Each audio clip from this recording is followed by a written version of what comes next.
पिलाए आजिर शिक्षादान कार्यक्रम को तुम समस्त को स्वागत। मुझे गिरिधारी साहू। आज आम अष्टम श्रेणी गोटे पाठ पढ़ा। से पाठटी हूँ सम द्विबाहु त्रिभुजर उच्चता और भूमि विषय आलोचना करवा। सम द्विबाहु त्रिभुजर उच्चता भूमि विषय आलोचना।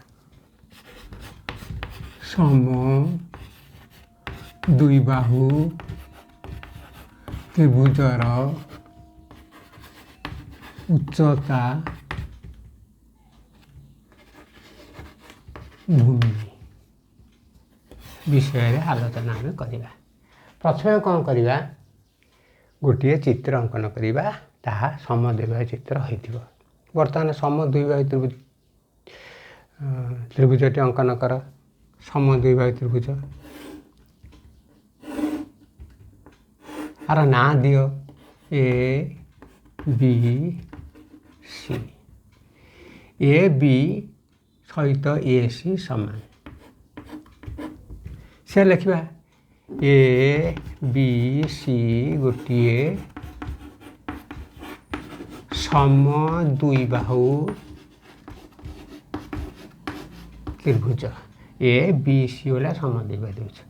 ए बी सहित ए सी समान। ए बी समान ए सी। बी सी हूँ भूमि।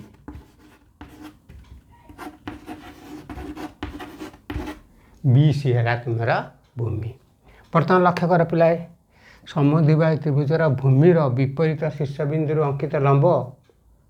विपरीत शीर्षबिंदु अंकित लंब भूमि को समान दी भाग में विभक्त करे। बर्तमान अंकित लंब कर। ए बी सी है भूमि। विपरीत बिंदु है ए रु बी सी प्रति लंब। आर ना दियो डी। आर ना दियो डी। अर्थात ए डी हूँ लंब। ए डी लंब कहार लंब बी सी प्रति लंब। बी सी प्रति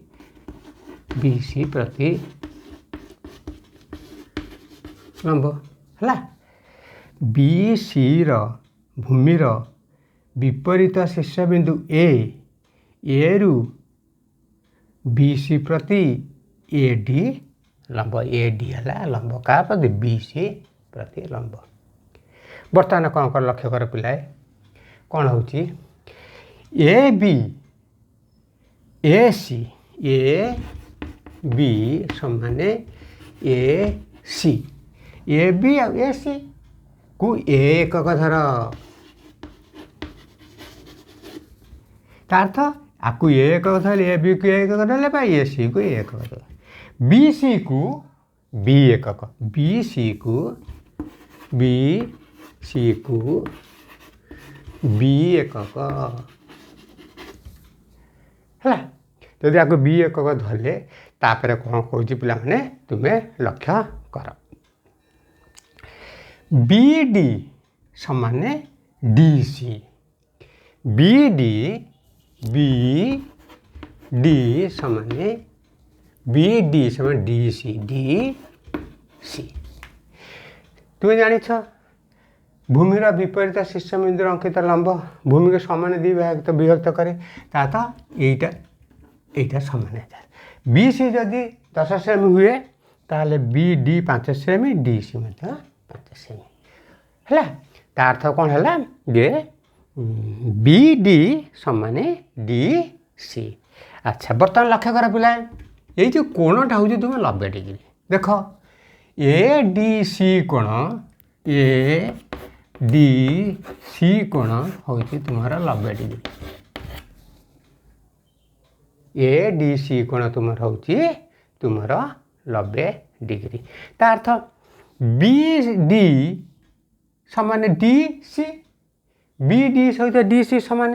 बी डी सहित डी सी हो समान है ताले कौन सीटा केते ना एक हो तो 2 बी से हम कहते 1 हो तो 2 बी ताते बी डी 1 हो तो 2 डी सी मध्य 1 हो तो 2 है।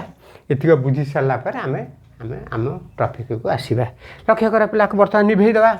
आपको बर्तमान लिभेई देवा लिभेई देख तापर कौन हो पाठटी मन दे शुण टे पाठटा मन दे शुणिले ब्लाकबोर्ड लक्ष्य कले पाठटा तुम निश्चित भाव मन रही बर्तमान ए डी ए आउ डी ए डी वर्ग ए डी वर्ग ए डी वर्ग ए सी वर्ग ए सी वर्ग समान ए सी वर्ग फेड़ाण फेड़ाण हूँ डी सी वर्ग डी सी वर्ग डी डी सी वर्ग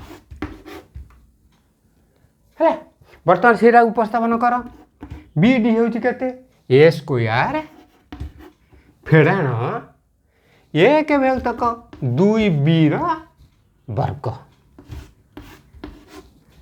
है ए स्क्वायर फेड़ाण एक दुई बी वर्ग अतएव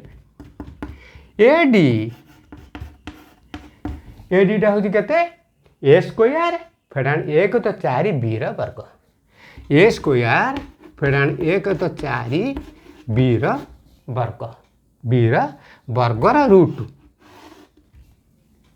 है अतएव समद्विबाहु भुजर उच्चता आगु निभाई देवा आ जगह नहीं अतएव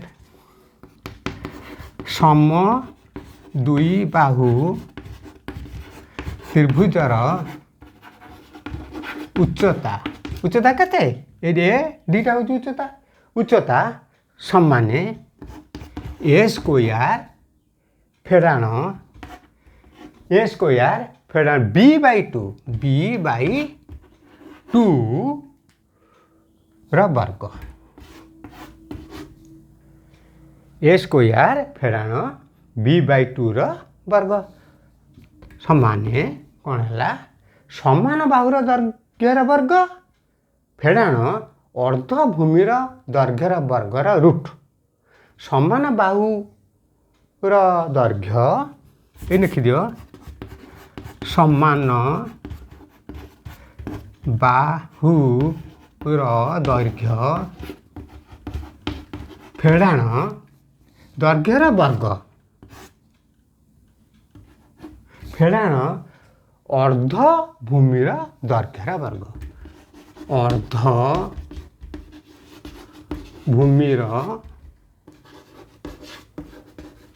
दैर्घ्यर वर्ग रूट ये सब रूट चिन्ह दब ये है तुम पाठ जदि पाठटी तुम मन दे शुणी ताहले तुम भविष्य में यह निश्चित काम देव बोली ये रूट चिन्हटा दब ये रूट चिन्हटा दब ए वर्ग फेड़ाण बी बाई टू वर्ग वर्गर रूट देले पाठटी तुम होगला तथापि आउ थे लक्ष्य कर समान बाहुर दैर्घ्य समान बाहुर दैर्घ्य वर्ग फेड़ाण अर्धभूमि अर्धभूमि बोले बी डी अर्धभूमिर दैर्घ्यर वर्गर रूट वर्गर रूट ये भाव में तुमको पाठटी तुम बुझे दिहला तुम यदि पाठटी ठीक भाव बुझी ठीक भाव शुणी ब्लैकबोर्ड को लक्ष्य कर तुम निश्चित भाव भविष्य यह काम दब ए सन्देह नहीं। धन्यवाद।